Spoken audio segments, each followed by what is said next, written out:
You know that feeling, right? Someone tells you you did a great job or that you look nice or that your idea was brilliant, and right away you feel this almost physical need to brush it off, to say, "Oh, it was nothing," or to point out something that was wrong with it.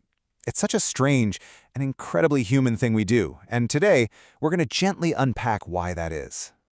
I mean, think about it. It's just two little words. Thank you. So why can those two words sometimes feel like they weigh a ton? Why is it so much easier to argue with a kind word than it is to just let it in? Well, that's a question that goes way deeper than just simple manners. And this is where you can really see that disconnect in action. On the one hand, you have the compliment someone gives you. Wow, this dinner you made is amazing. But on the other hand, that internal voice just fires back instantly. Ugh, the chicken was a little dry though. We all live in this gap, don't we? Between the kindness being offered and our own immediate urge to reject it. Okay, so let's get into it. To really understand what's going on deep down, we first have to look at what's on the surface. You know, the story we tell ourselves and other people for why we push praise away. And these are the usual suspects, right? We say we're just trying to be humble, or we don't want to seem arrogant or full of ourselves. Sometimes it's just pure social awkwardness. We literally don't know what to do when the spotlight is on us. Or, hey, maybe we were just brought up to believe it's more polite to kind of disagree.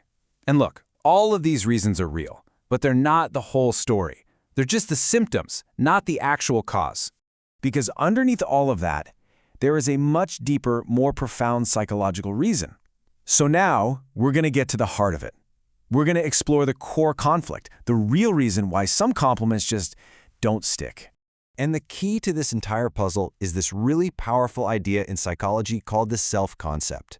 Your self-concept is basically the deep-down internal story you carry around about yourself. It's your own private narrative about who you are, what you're good at, and, yeah, what you're worth. It's kind of like the director of the movie playing inside your head.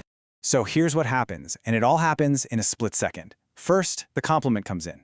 Instantly, your brain checks it against your self-concept like it's checking a fact. If that compliment doesn't match the story you already believe about yourself, boom, mismatch detected. Your brain flags it as an error. And the final step? It rejects the data. It pushes the compliment away to keep your internal story intact. This chart just lays it all out, doesn't it? On the left, you have how someone else sees you. Their external perception is high. They see you as talented, capable. But on the right, your own internal self-image might be a lot lower. And that gap creates this really uncomfortable feeling called cognitive dissonance. It's like an alarm bell going off in your mind, and your brain will do pretty much anything to make it stop. And this all comes down to this really fascinating idea. It's a wild thought, but your brain's primary goal isn't necessarily to make you happy. It's to be right. It's to maintain a consistent story. So, if your internal story is, "I'm not a very creative person," it's actually psychologically easier to reject a compliment about your creativity than it is to tear down and rebuild that whole part of your identity. Your brain protects the story, even if it's a negative one. But this is where we get to a really beautiful shift in perspective. So far, we've been focused on why we reject the compliment. But now, we're going to completely reframe what a compliment actually is, what its true meaning is.